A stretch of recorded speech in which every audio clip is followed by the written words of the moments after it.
नमस्कार, आप देख रहे हैं द हिंद 24 न्यूज और मैं हूं आपके साथ साक्षी। आइए नजर डालते हैं आज की बड़ी खबरों की ओर। आज के फैसले में मेदिनीपुर टाउन स्कूल के 2 भावी शिक्षकों को अपनी नौकरी गंवानी पड़ी। उनमें से एक है अर्थशास्त्र की शिक्षिका अपूर्वा बेरा।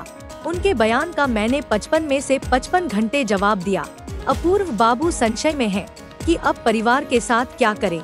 उन्होंने कहा, एसएससी की अनुशंसा पर माध्यमिक शिक्षा मंडल ने हमारी नियुक्ति की है, वे सोचेंगे।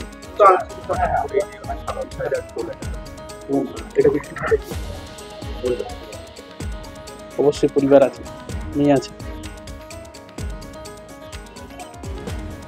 বাড়িতে রাহি আছে।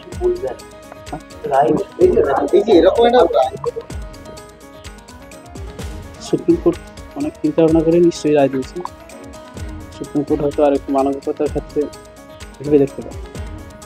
যোগ্য যারা তাদের চাকরি কেন, মানে এই কোম্পানি যোগ্য অযোগ্য আলাদা করা চালনা করে অ্যাকচুয়ালি আমি তো পরীক্ষা দিয়েছিলাম এবং 55টা কোশ্চেনে 55টাই অ্যান্সার দিয়েছি। সেক্ষেত্রে তো কিছু তো বুঝতে পারলাম। মানে আপনি যোগ্য তা সত্ত্বেও গেল অবশ্যই কোথাও এর আগে আমি দুটো কলেজে পার্ট টাইম কোথাও গিয়ে কি মনে হয় যে অন্যের দুর্নীতি তাই আপনাদের ঘাড়ে পড়লো, আপনারা শিকার হলেন?